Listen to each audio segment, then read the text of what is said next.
మహిమ ప్రభావములకు కర్తవైన దేవుని నామంలో ఈ ఉదయకాలము వాక్యం వింటున్న ప్రభు బిడ్డలైన మీ అందరికీ నా హృదయపూర్వకమైన ధన్యవాదాలు చెల్లించుకుంటున్నాను. మానక ప్రతి ఉదయం 5 గంటలకు ప్రసారమయ్యే ఈ వాక్యాన్ని దయచేసి వినండి. దీనికి ముందు 4ంటికి ఆ పరలోకపు ఆత్మీయ మన్నా అనేటటువంటి వాక్యము వస్తుంది. అది బైబిలు వరుసగా చెప్తూ ఉన్నాను. ఆదికాండం నుండి ప్రస్తుతం నెహెమ్యా గ్రంథం 12:40 వచనాన్ని చెప్తూ ఉన్నాం. వచనంలో ఉన్న సత్యాలు మీకు వివరిస్తూ ఉన్నాను. అమూల్యమైన విషయాలు మీరు బైబిల్లో తెలుసుకోవచ్చు, బైబిల్ని క్షుణ్ణంగా నేర్చుకోవచ్చు.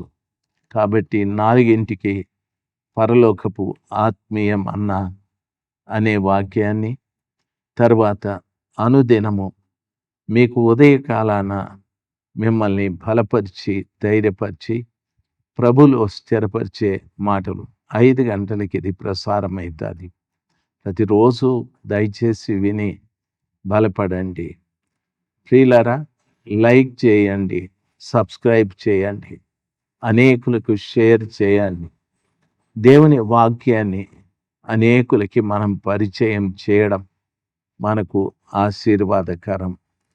దేవుడు మీ ద్వారా అనేకులు వాక్యం వినున్నట్లుగా మీరు ఒక సాధనంగా మారాలని ప్రభు నామంలో మీకు మనవి చేసుకుంటూ ఉన్నాను. బైబిల్ ఈ రీతిగా సెలవిస్తుంది. దావీదు కీర్తన 86వ అధ్యాయం 11వ వచనంలో దావీదు గారి రీతిగా అంటారు, యెహోవా, నేను నీ సత్యమును అనుసరించి నడుచుకొనున్నట్లు నీ మార్గం నాకు బోధించండి. నీ నామమునకు భయపడినట్లు నా హృదయమునకు ఏకదృష్టి కలగజేయండి అని మాట్లాడుతూ ఉన్నాడు. 11వ వచనంలో ఈ మాట ఉంది, దేవా, నీ సత్యమును నేను అనుసరించి నడుచుకొనున్నట్లు నీ మార్గమును నాకు బోధించండి అని చెప్పాడు. దేవుని యొక్క సత్యమును ఒక వ్యక్తి అనుసరించి నడవటానికి దేవుని యొక్క మార్గాన్ని తెలుసుకోవాలి. ఆ మార్గము దేవుడే మనకు బయలుపరచాలి. అయితే యేసు ప్రభుల వారు ఈ భూమి మీదకి వచ్చిన తరువాత నేనే మార్గాన్ని, నేనే సత్యాన్ని, నేనే జీవాన్ని అని ప్రజలకు చెప్పాడు. అంటే సర్వశక్తిమంతుడైన దేవుడు నిత్య జీవమునకు వెళ్ళాలి అనుకునే ప్రతి వ్యక్తికి తానిచ్చిన చక్కటి ఉపదేశం ఏమిటి అంటే, నేనే మార్గాన్ని, నేనే సత్యాన్ని, నేనే జీవము అని చెప్పాడు. ఇక్కడ భక్తుడు మాట్లాడుతున్న మాట ఏమిటంటే, నీ సత్యమును నేను అనుసరించున్నట్లు యెహోవా నీ మార్గము నాకు బోధించండి అని చెప్పాడు. భూమి మీద అనేకమైన మార్గాలు ఉన్నాయి. ప్రవక్త యిర్మీయా చెప్పాడు. ఆయన చెప్పిన మాట ఏమిటంటే, యిర్మీయా ప్రవక్త, పురాతనమైన మార్గములను పరిశోధించి మేలైన దాన్ని చేపట్టండి అని చెప్పాడు. ఈరోజు కూడా క్రైస్తవ్యంలో రకరకాల మార్గాలు చూపెడుతూ ఉన్నారు, రకరకాల బోధలు చేస్తూ ఉన్నారు. ప్రభుని నమ్ముకునేంత వరకు చాలామంది ఇష్టపడి ప్రభు దగ్గరికి వచ్చారు. ప్రభుని నమ్మిన తరువాత రకరకాల బోధలు, రకరకాల సత్యాలు వినిపిస్తూ ఉన్నాయి. దయచేసి గమనించవలసిన విషయం, రకరకాల బోధలు అంటే యేసు ప్రభుల వారు దేవుడే, కానీ విచిత్రమైన బోధలు చేస్తూ ఉన్నారు. ప్రియులారా, గమనించవలసిన విషయం, దేవుని యొక్క సత్య మార్గం ఏదో అర్థం కాని రీతిగా, నిజమైన దేవుని యొక్క మార్గం ఏదో అర్థం కాని రీతిగా చాలామంది బోధిస్తూ ఉన్నారు.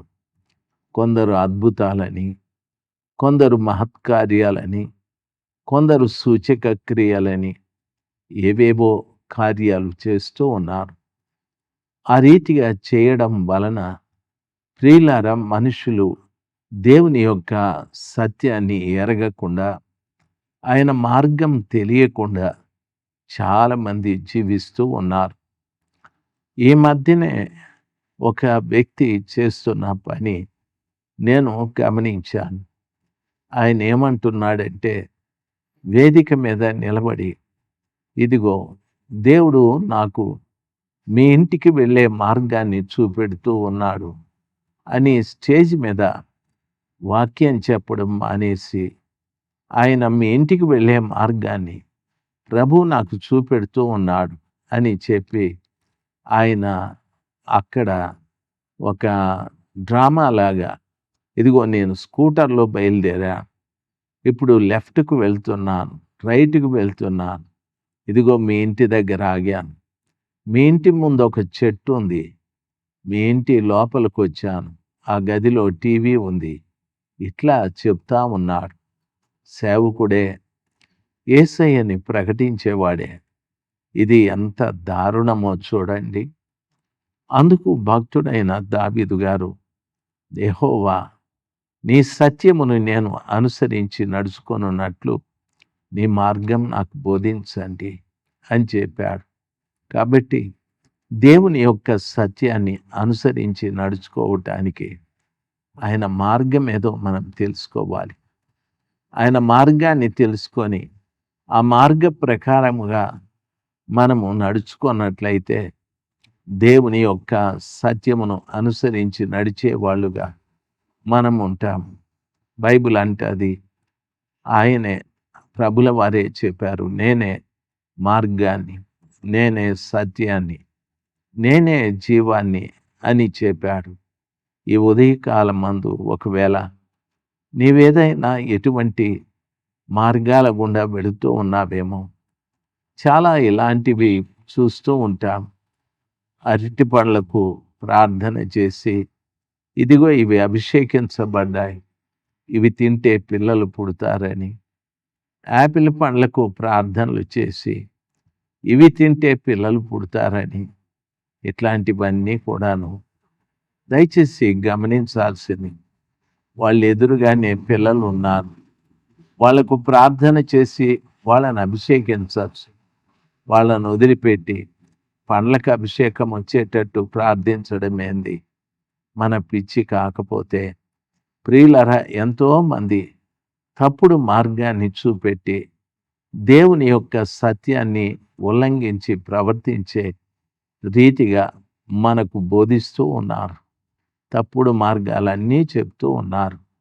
మీరు ఆ రీతిగా కాకుండా సరైనటువంటి మార్గము, సరైనటువంటి సత్యమును అనుసరించే ఒక మార్గాన్ని ప్రభుల వారిని చూపెట్టమని మనము ప్రార్థన చేయాలి. రెండవ మాట అంటాడు, ఏమనో తెలుసా? నీ నామమునకు భయపడునట్లు నా హృదయమునకు ఏకదృష్టి కలుగజేయము అంటాడు. ఈరోజు చాలామందికి దేవుడంటే భయం లేదు. విచ్చలవిడి జీవితాలు ఉన్నాయి.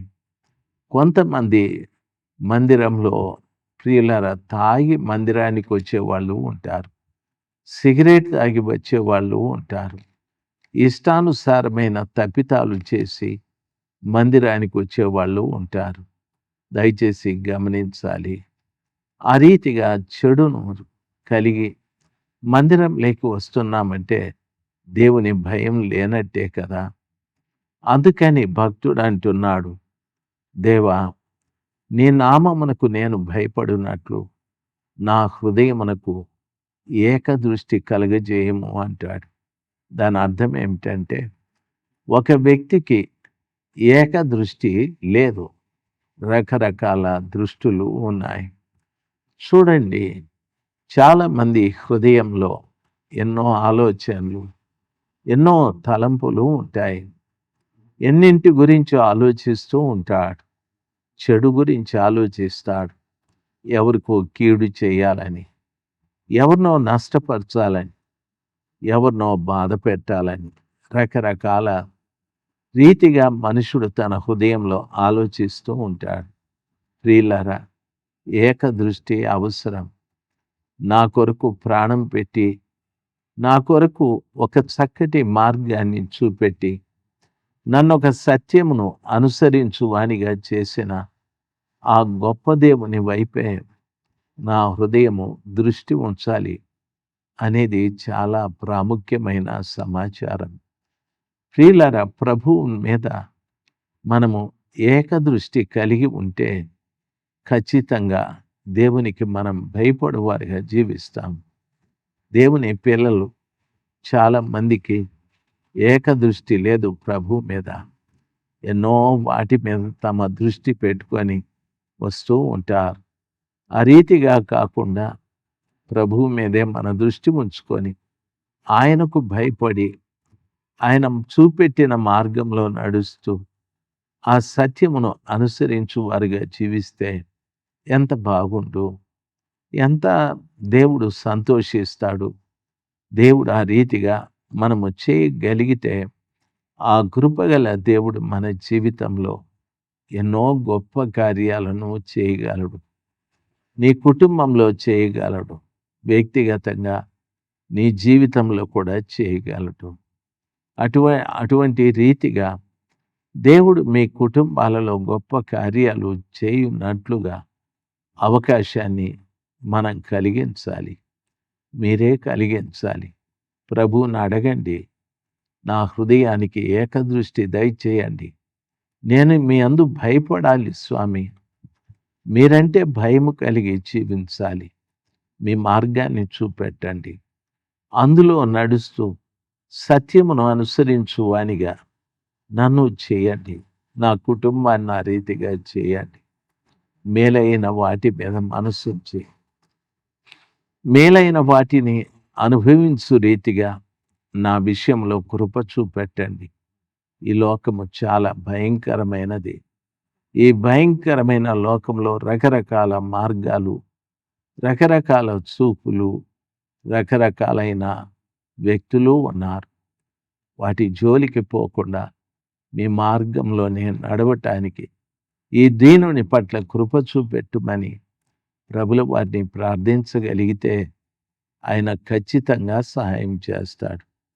ఆయన ఖచ్చితంగా నీ విషయంలో చొరవ తీసుకొని ఆయన మార్గాల్లో నడుస్తూ సత్యమును అనుసరించు వానిగాను, ఏకదృష్టి కలిగి ఆయన యందు భయభక్తులు కలిగిన వాడుగాను నీవు జీవించినట్లు ఆయన సహాయం చేస్తాడు.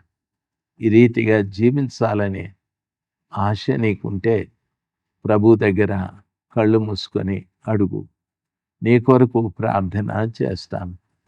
మహోన్నతుడైన దేవ, సర్వాధికారి అయిన తండ్రి, మీ పవిత్రమైన పాదాలను బట్టి నేను స్తుతిస్తున్నాను. బిడ్డలు సత్యమును అనుసరించున్నట్లుగా మీ మార్గాన్ని వారికి తెలియజెప్పండి. మీ అందు భయభక్తులు కలిగి జీవించున్నట్లు వారి హృదయానికి ఏకదృష్టి దయచేయండి స్వామి.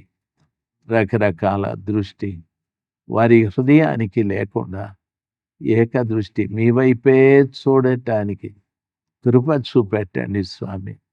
మీ నామం మహిమపరచబడని, ఘనపరచబడని.